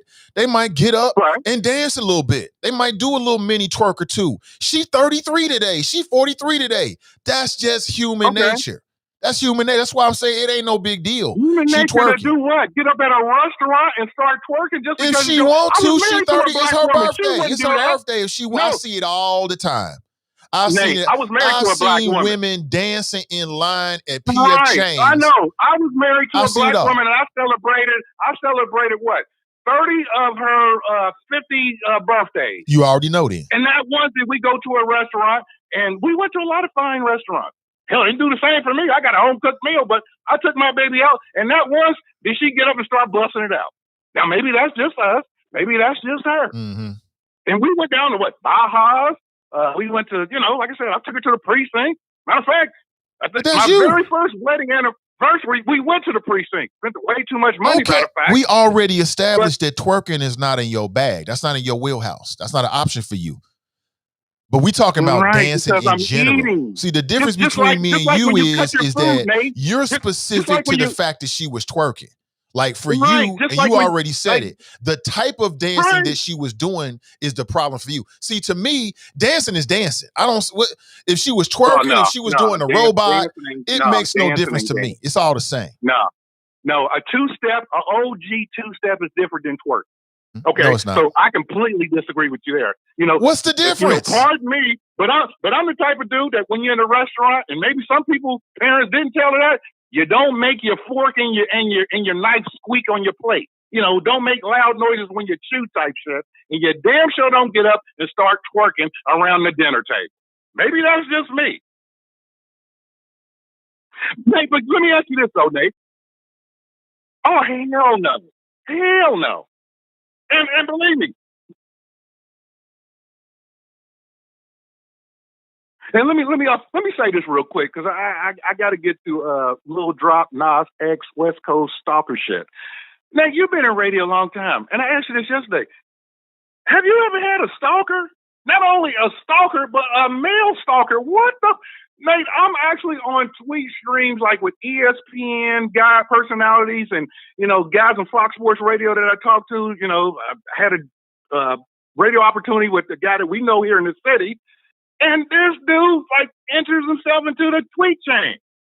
He actually posts my name in something that he has with Dr. Boyce Watkins. I'm like, what the hell? Nate, I'm telling you, this shit is scary.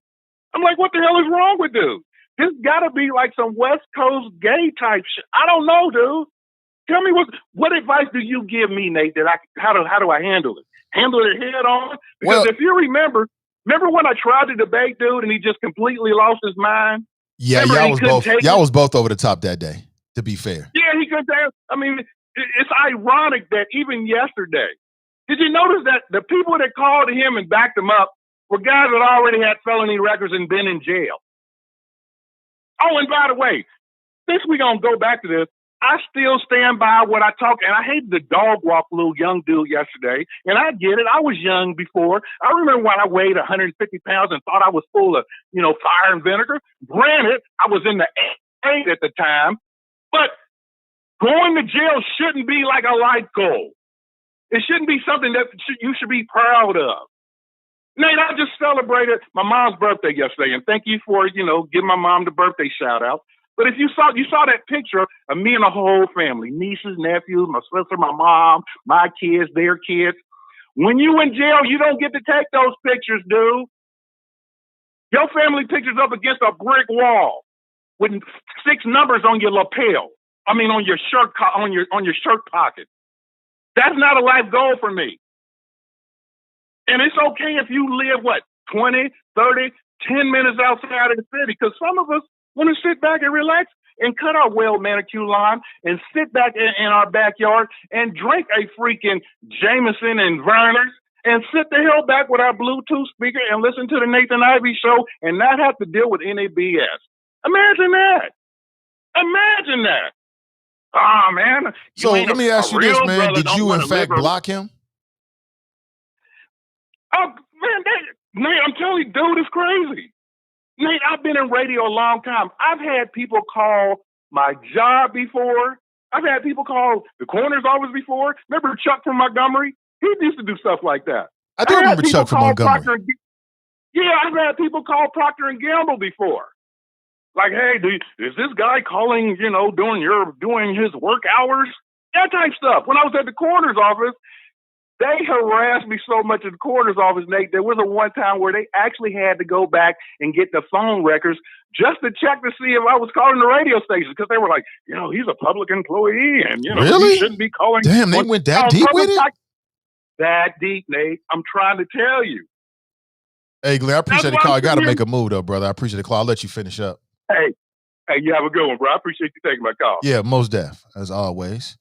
Glenn gonna stand by his guns. I still think he's wrong, though. Y'all make it a big deal. When black folks do something, it's the worst thing ever. I mean, it's just a little dance. It was like a little 30-second twerk. You know what I'm saying? A little 3-second twerk, a little twalk. That's it. A little twirl. Okay. It was a little small. No big deal. People acting like it's the worst thing ever. Now, they were salsa dancing. Oh, that's the language of love. That's the forbidden dance of love. Oh, that's culturally significant. We got to respect the salsa dancing.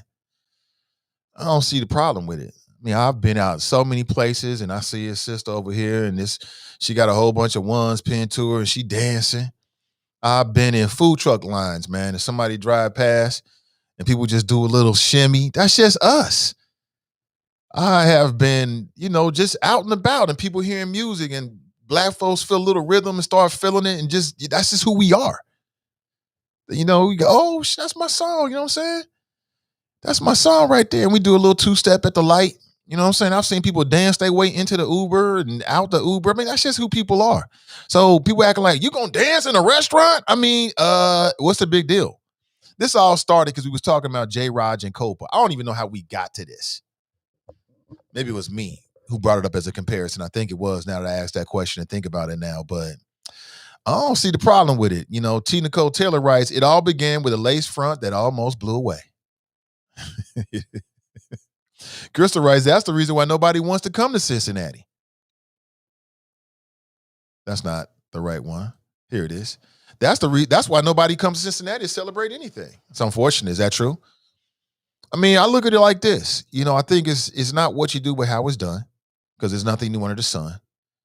There's very few original ideas. There's a whole lot of spins and variation on old ideas.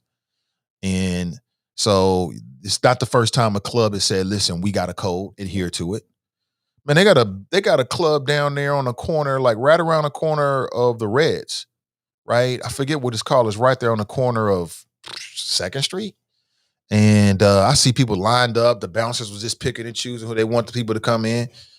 People like exclusivity. It might work for them. It might pop it off where people feel like, okay, there's going to be a certain type of crowd.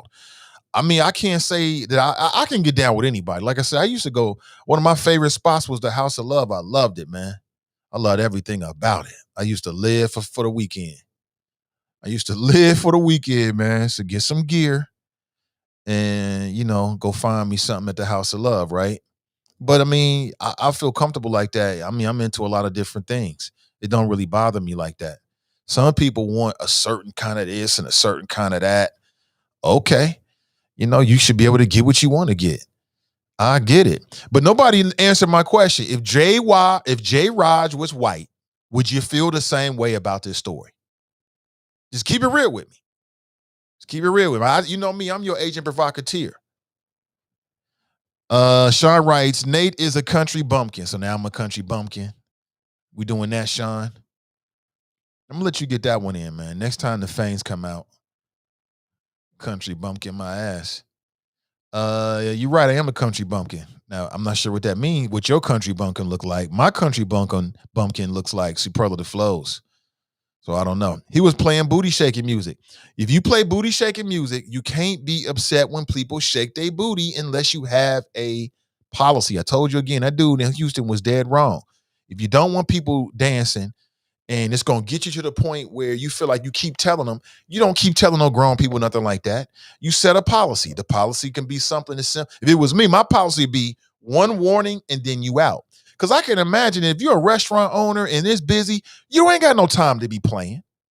You don't have time to be coming back telling the same people, these grown folks, the same thing over and over again. I would never do it. I would set the policy. People would know. It'll be on the website and it'll be on the door somewhere. So when you come in, you can't say you didn't see it. We would tell you. It'd be on the menu. It would be somewhere so that when I make that move, because you're going to have to make that move. We ain't got no legal problems. We ain't got no issues because we told you what to expect. We're going to give you one warning. Then after that, we're going to kindly ask you to leave. That way you don't get all mad. Because as an adult, I can see how you could get mad telling the same person 3 times something. That would piss anybody off. You'd be pissed off. If you own a store and you keep telling a patron not to do something and they keep on doing it, I don't care what it is, and you the owner, after that second time, I am pissed that I got to go back to an adult and tell them this again. And so the way I'm going to deal with it when I'm at the end of my wit's end is going to be completely different than if I just got a policy and I'm just, okay, we're doing that. Well, ma'am, listen, here's my card. You can call me and we can talk about, if you want to come back, and I can give you more details about why I'm making this move. But I'm going to ask you to leave right now. And that's it. You never get to the point where you screaming and yelling at your patrons because you done lost your mind. That's not business. That's weakness. That's bad business right there. You don't got to do that. Make the policy, follow the policy. All who don't like it, you knew about it beforehand. And so what? And that's it. You keep on moving. You keep on moving. Why do women show their cleavage? I don't know. David writes, flash mob twerking in Mason and Noon. You flash mob. Y'all too much, man. Flash mob twerking. He is funny. Nobody ever says, I'm going to Cincinnati to turn up for my birthday weekend. Can't wait. We're hitting all the spots ever. Damn. That's unfortunate. That's unfortunate.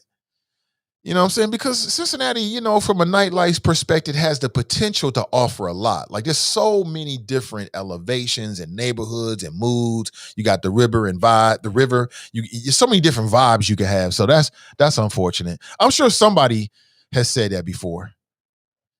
Like, maybe people over in Northern Kentucky, like, I'm going to Cincinnati for the weekend. We're going to turn up.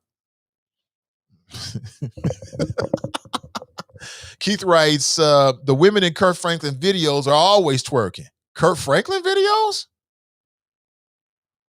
Sean is laughing, getting it in, man. I see you getting it in, bro. Peeps without, what? Somebody writes, policy my ass. You don't like that? I'm just trying to be professional about it. That's what you do. He told them twice. That's what I'm saying. It's not, that's when it becomes personal. I told you when you didn't do it. You're at work. This ain't about no damn. What did Kenyon Martin say? He said, when I'm out there on that court, I don't give a damn about your feelings. You better put your feelings in a plastic bag somewhere. That's what Kenyon Martin said. So if Kenyon Martin said it, former UC standout, went on to have an illustrious career in the NBA. He was a monster in the NBA. If Kenyon Martin said it, then it must be true.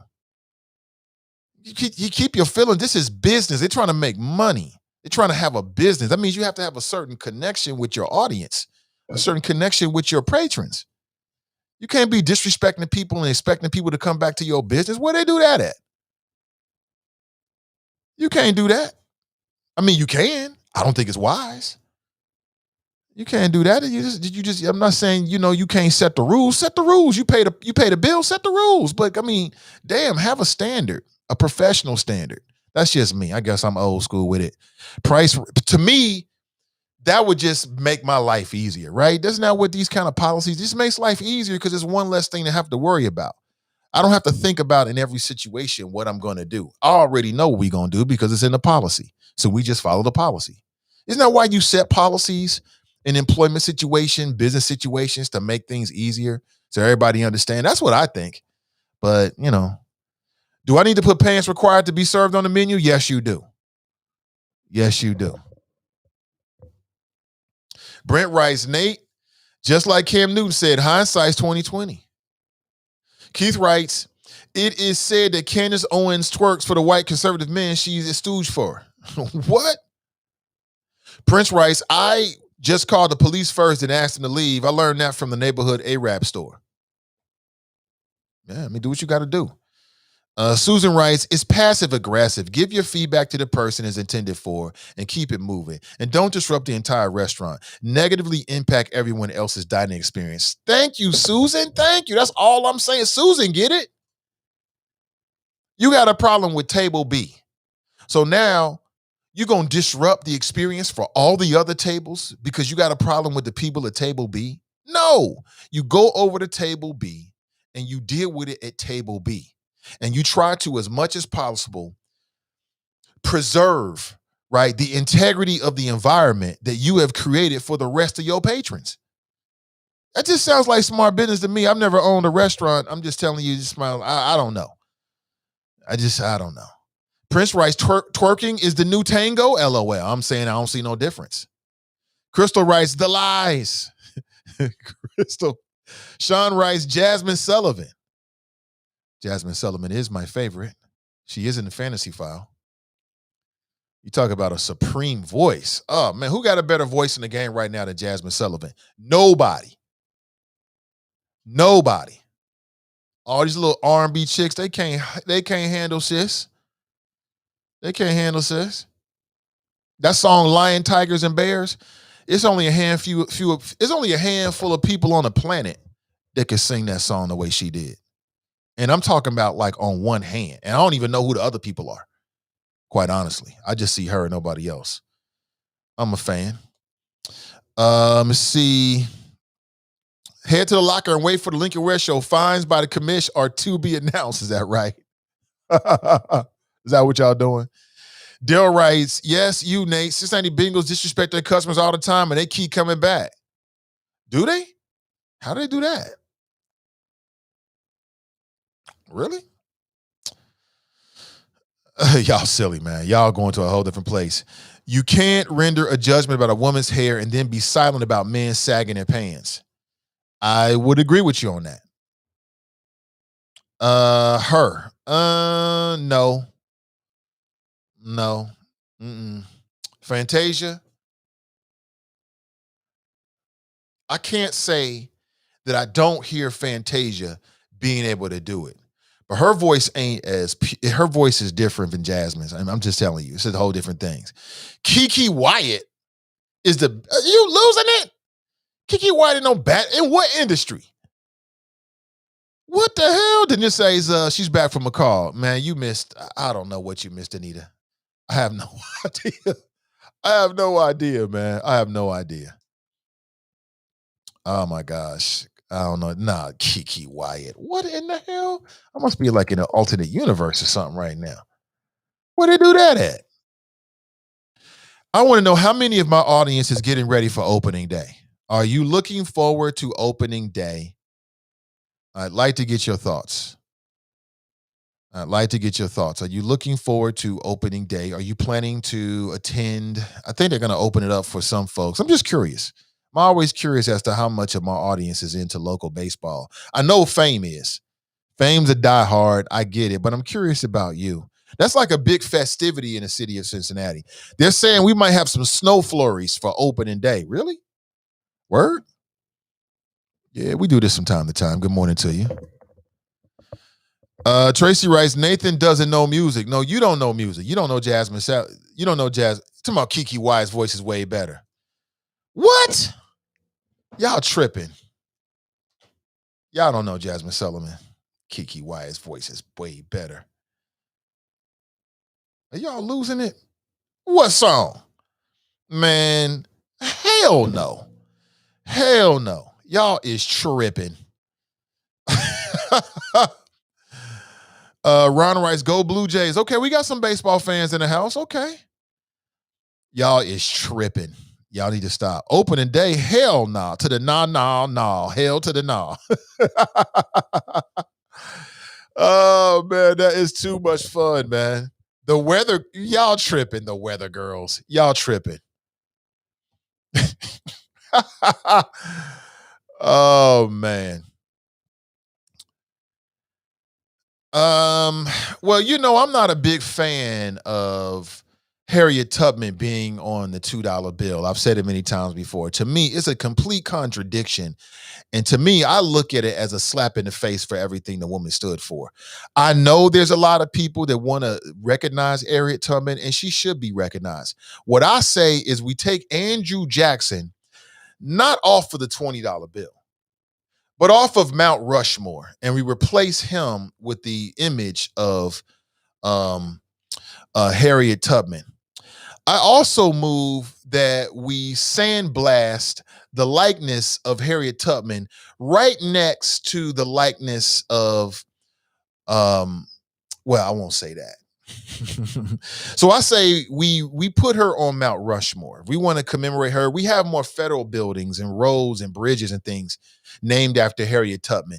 Make an effort so that in every state of the union, there's either a state house, state building, or federal building, should I say federal building, or one of the interstate highways is named after Harriet Tubman. But I think that putting Harriet Tubman on any kind of currency is disrespectful to her. Why do I say that? Well, think about it, family, and tell me if I'm on one, because it could be completely true. But what did Harriet Tubman, what is she known for? What was she fighting for? Well, she's known for leading Black people away from the shackles of human trafficking, right? She was anti-reducing. She was against the commodification of Black bodies. She was against the idea of reducing Black people to just being a thing, to just being a piece of property on Massa's plantation, right? That's what she was against. She was against the commodification, right? Reducing Black people to currency, something to be traded for a couple of pigs and a horse or maybe another slave. So I'll say it again. If that was her legacy, how is it now respectful to put her on any kind of currency? I just don't get it. I don't get it. It could just be me. Y'all know how my brain works sometimes. I just don't understand it. But I'm open to your feedback. You might see something completely different, and I'll respect that. I'm reading now that the National Underground Railroad Freedom Center is thinking about delivering some or dispensing some commemorative coins. Is that true? Freedom hero Harriet Tubman moves one step closer to assuming her rightful place among America's pantheon of heroes. The Harriet Tubman Bicentennial Commemorative Coin Act was introduced in the U.S. Senate on March 10th, coinciding with Harriet Tubman Day. And the National Underground Railroad Freedom Center supports the passage of the bill.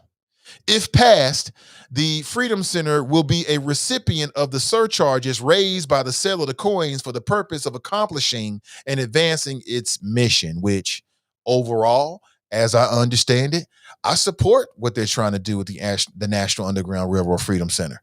Like, that's a source of what could be a lot of, me, I wasn't for the Freedom Center before they built it. I thought they could have spent the money on the people. Any kind of money that we're gonna spend that kind of money in any way. Let's put together something that'll really benefit people on kitchen table issues. But they built it anyway, and it is what it is. It's here now. And listen, I mean, I love the idea of helping out the Freedom Center. I love that. But the idea of reducing the image of Harriet Tubman on any kind of currency, I feel like it's a slap in the face to what she stood for. I just don't understand how that's a respect for somebody. Like, we can't take a cookie cutter approach to showing respect for what we call American heroes. I don't put Harriet Tubman in the same place as Andrew Jackson. To me, they both occupy different spaces in American history. So therefore, they should occupy different spaces in the annals of America's memories. I say if we're going to, I love the idea of raising money. And I mean, somebody's come over there and make it raising money. So, Hopefully it passes, I guess. I mean, if that means anything, but put her on Mount Rushmore. Let's name some more bridges and roads and federal interstate highways and federal buildings. Let's get some statues on the ground. I mean, if that's what people love. America loves statues. Let's replace some of these replace every Confederate flag or Confederate general statue with a statue of Harriet Tubman. Something like that. But I know it's some black folks who think that's like the money. Oh, mama, we made it. They got us on the money. They really loves us now. Ooh, Lordy, Lordy, Lordy. I mean, come on now. I mean, I just think about that, y'all. I'm going to leave it with you at the end of the show. I ain't trying to get any more with it than that because the time is fleeting. But is that really respected? Why are we taking a cookie cutter approach to respecting American heroes? And then just the way this piece was written by somebody named Woodrow Kiwan Jr., sure he's a smart, intelligent guy. I just happen to disagree with this. Freedom hero Harriet Tubman moves one step closer to assuming her rightful place among America's pantheons of heroes. That would mean that you look at people who are on the money right now as heroes. George Washington wasn't no fucking hero. How could he be a slave owner and a hero? Running down on Sally Hemings, trying to force her back to be his girlfriend and all this other kind of stuff. I mean, y'all need to stop it, man. Stop it. Andrew Jackson wasn't no damn hero. That's why they're talking about replacing him. So we need to rethink this cookie cutter approach to everything because it doesn't make any sense to me. Harriet Tubman does not reside in the same space in American history as no damn George Washington and Andrew Jackson. And you can mix Abe Lincoln in here too. Somebody got to keep it real. You know what I'm saying? Put a Blue Jay on that motherfucking dollar bill or $2 bill or something. Put a Grizzly Bell or something, American Eagle or something. I don't know. Put a cricket on there. I don't care what you put on it, but for me as a black man, I don't see that as a big ass honor. In fact, it's actually, a backhanded, disrespectful kind of thing. To me, that's how I look at it. But those are my flows. I'm going to stick with them. That's how I feel about it. Danita writes, money is universal. People will have to travel to see the monument. What's your point, Danita? What's your point? What's the point? I don't understand. I'm just here. I've brought this up to a lot of different people, even some authors I brought in, and I know they've spoken out publicly on this issue. I've never heard an argument that convinces me that this is somehow respectful. So I'm lifting black people from being reduced to currency. Because that's slave currency. They was trading our ancestors, right? Nothing more than a thing. You was no different than a pig or a cow or any other form of currency, right? And so now you think it's respectful to Harriet Tubman to reduce her to the currency. It is intellectually dishonest. It just doesn't make any sense. But I know how America is.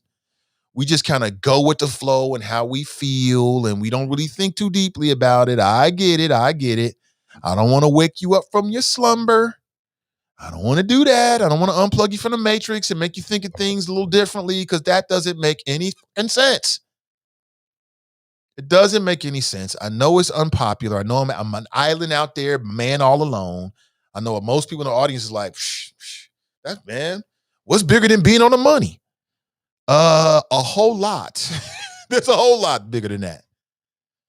There's a whole lot. I mean, can't you put some grizzly bears or something like that? I mean, what's the national, animal or something like that? I don't care what you put on it. I'm just saying this is just one black man's opinion. I just don't share this love affair for this idea that I picked up with other people. I've even gone back and forth with Kevin Aldridge about that. I think he came on a couple years ago and we talked about this. I think he's in favor of this idea. I don't see it. I don't see it, but I do like the fact that the National Underground Railroad Freedom gets funding because I think it's become a real hub for a certain kind of education that I think is necessary. So we'll see what happens on that. Something tells me that in a bid, because we love symbolism, we love murals and shit like this. We love symbolism. So something tells me that at some point there's going to be a serious push to put on a $2 bill during the Biden administration. And that'll pass for him getting deeper in terms of some of the other issues in his black agenda. and people will love it because we've all been made to believe that being on the dollar bill is like something big. Put Michael Jordan on the $2 bill or something like that. You know what I'm saying? All right, that's my time, family. I really appreciate you. I want to remind you that my friends over at Renew Community Church this morning, they're doing something different. It's called the Focus 2021 series. And there's a link in our description or in the description of today's show that'll take you to renewcommunitychurch.org. You can download the free 142-page ebook to your device, a source of information, something that as you're dealing with the challenges that you're going to be dealing with this year, you can use it as a resource. Also, you can sign up for 30 minutes of free coaching with Charlie Winburn. And to give you a heads up, sign up for it today. If you never had a professional coach, here's your opportunity. Try it out. See what works for you. What do you have to lose, right? Isn't that what the former president said? I know Drop loves that one. So check it out. And when you do, tell me all about your experience. I'm very, very curious, all right? Have an excellent rest of your day, family. I'll be back with you, hopefully better than ever tomorrow morning, bright and early. We'll chop it up on everything that's going on. Midday Juice today at 1 p.m. with Ask Ashley. I believe the question coming in, or the question she's dealing with today, it's got an element of the dude, Kevin Samuels, right? That's the dude. He's like the dude on YouTube that does relationship expert, or the relationship expert does relationship advice. And he's very, very critical, and people love it. And some people love to hate him. Well, apparently he's having a big influence. We'll put it like that. He's having a real influence on people out there. Let's say men out there. And I can see it. I can definitely see it. So make sure you check it out today at 1 p.m. I'll leave you like that. Have an excellent rest of your day, family. I'm Nathan Ivey. Until next time, I'm out.